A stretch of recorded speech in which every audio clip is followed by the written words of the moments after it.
First up in video game news this week, a new Total Warhammer in-engine cinematic trailer thing came down this week, and it's looking pretty cool, showing off some of the dwarves. It starts out with the stuff you saw in the teaser, which I don't know if we mentioned or not. Nope. But anyway, just little cavern stuff with the dwarf, and it's pretty cool. And then all of a sudden, you see Thorgrim Grudgebearer Got the name. writing down something in the Book of Grudges. Name. It was a long name. It's not that long. It's long. It's not that long. It's long for me. Dirty hooker. Anyway, and then they show a battle between an orc army besieging a dwarven, looks like stronghold fortress, whatever they're called. They have a name. I just don't know it. And it's still looking pretty good. Still only in engine. Scoot over. Get a little closer to you, buddy. Still in engine, which doesn't mean anything. Nope. But it's looking pretty good. It is. It's pretty sexy still. Makes my man jelly go. It was basically, instead of Plants vs Zombies, it was cannons versus spiders. Yeah. Kind of was. Which is kind of badass. Anyway, check it out. Right there. I don't know. Here. There. Over my crotch, as usual. Next up, tell us about WildStar for some reason. For some reason, WildStar is going free to play. Well, no, there's a good reason for that. It is. They're not making any money. Yep. Because pay to play has been dying. Like, one of the only RPGs that's been able to pull it off still is Warcraft. And Eve. Yep. But yeah, this September, on the 29th, just before the month ends, it'll be launching live. Right now, it's currently still in beta for free to play. So if you're in the beta and having fun with it, comment below. Because I'd like to hear. Let us know.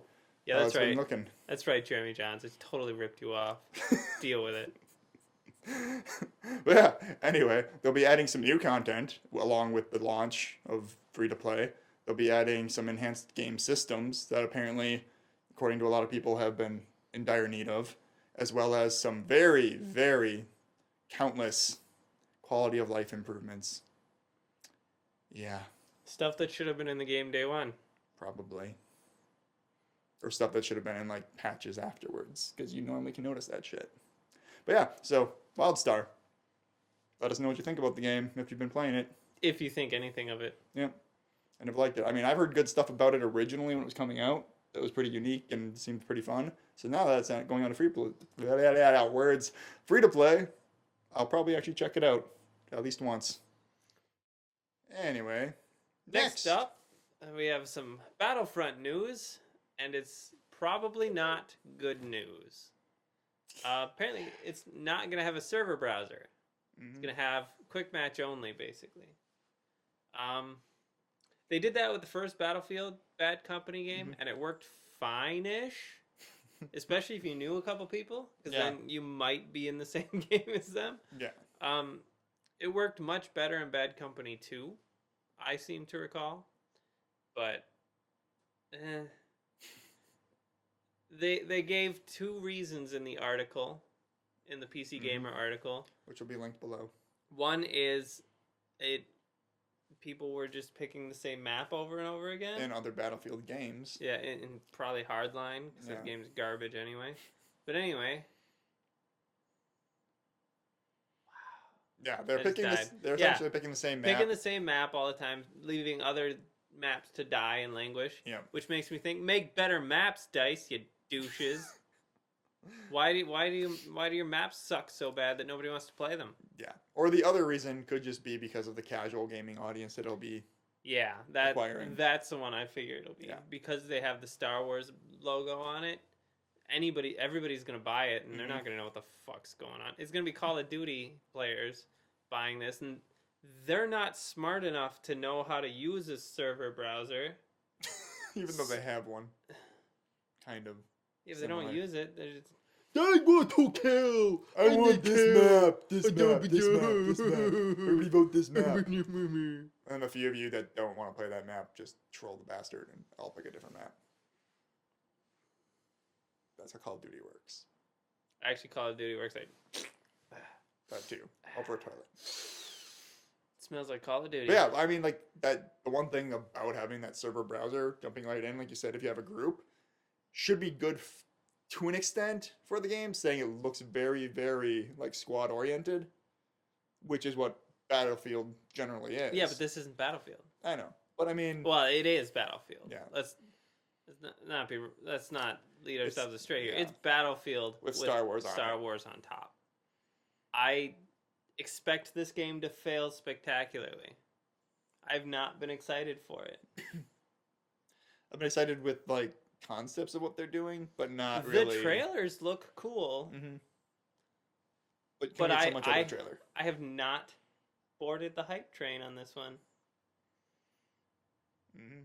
Does she say you never played the originals? No, I didn't. And I think only played the second one for a short period of time on somebody else's computer. And I was very impressed with that one. I don't think I was even aware of them when they were new. Mm-hmm. But yeah, next up on video game news, some actually good news finally. Potentially good news. Yep, for Batman Arkham Knight and PC gamers. Apparently, a patch momentarily became active for the beta version owners of the game. And then it got taken down. But it seemed like a very big patch. It seemed like it fixed a lot of the problems with the game. Yep. Which means there's probably a good chance that they're about ready to ship the patch, which means it might finally work. And be relaunched. They might actually hit their deadline of October. Mm-hmm. Or sooner, which would be amazing if they just suddenly dropped it mid-September and we're like, here's the game. Finally. On all you other people, refunds. Just take the game. That's what they should do. They need to do something. That was abysmal. Yeah, I remember when SimCity launched, it did not have quite such an abysmal launch. And they still gave everyone who bought the game, a free game. Yep. And it was not a shitty game. It was either Dead Space 3, Battlefield 3, or I think Mass Effect 3? Yeah, I think so. Yeah. Or it could have been Mass Effect 2, I'm not sure. Anyway, a free game. Yeah. And I just played on the Asian servers of SimCity.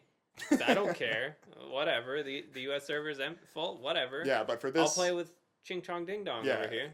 But yet for this game, it was just broke, period. Yeah, which means they really need to do something. Yeah. For to make it up. Especially the people that bought, like, collector's editions. And yeah. You can't do that. And months later now, they still don't have a game. So... make it right. They are not going to. Still, I'm just going to say it. Make it right. Make it right, or Mike Holmes will come and fucking beat you with a sledgehammer. That's his catchphrase. He had a show called Make It Right. Okay. I think it was on DIY Network. He's a Canadian I have builder. No clue what any of that is.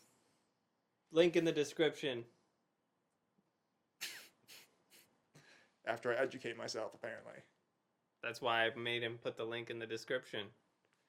So he could read up on Mike Holmes. Next story. Jeremy's excited about. Yes. Very excited. It kind of actually slipped through my cracks. But it didn't get in your cracks like sand, right? No, it just slipped right through. Otherwise, we would have covered it with our Gamescom stuff. Yep. Mountain Blade 2 Bannerlord released some footage. Some gameplay footage, some character customization footage, and it looks so much better than the first one. At least graphically, it looks good for a modern game. It's not stellar because I mean, whatever. Yeah. But it's not. But it also doesn't need to be. $500 million game. It's one of those games that the way that it's designed, you just kind of need to know what you're doing. Yeah, like so the first Mountain Blade. For those that don't know, Mountain Blade is a role-playing game in a pseudo-fantasy world. It's like an alternate world. It's not Earth. But all the same rules apply. There's no magic, nothing like that. But it's like Middle Ages. The first one takes place in what would be considered the early Renaissance, or early medieval period-ish. This one takes place 200 years before that, while the great empire of the first one is still exists, and a bunch of other people, and basically you're just thrown in this world to do whatever you want. You can start your own kingdom. You can marry into a kingdom. You can just kill everybody. That just reminded me of the video game Gothic when you got good at it. It was like Grand Theft Auto in medieval times. I heard of it, but I've never played it. But more fun if you knew how to cheat. Yeah, they showed off some of the new features. They showed off siege weapon siege weapons, siege equipment. Massive and amazing. It's much needed. They showed a ram, siege tower, and a catapult. Mm-hmm. Pretty cool. Which suggests that you can knock the walls down in these places, which would be really cool. Yeah, especially from like what is it, a third person? It's third or first person. Yeah. Hopefully, what I would love to see is better AI commands. Okay. Because it's damn near impossible in Mountain Blade to have actual formations. Yeah. With the AI, which kind of sucks, but hopefully they improved on that. I didn't see anything. They also showed off the weapon crafting, which is sweet. You can decide what kind of blade you want on your sword. Yeah, that everything. Just fucking and had little stats that let you know what your actions what are the doing. Changes are doing Weight, to the stats, weapon speed, damage. Yeah, which is all wonderful. Yeah, looks pretty nifty. We got links below of the trailer that we're mentioning and another trailer that you said is kind of like a character. Yeah, it's character customization. Like B-roll of somebody going through it. Yeah. So check those out.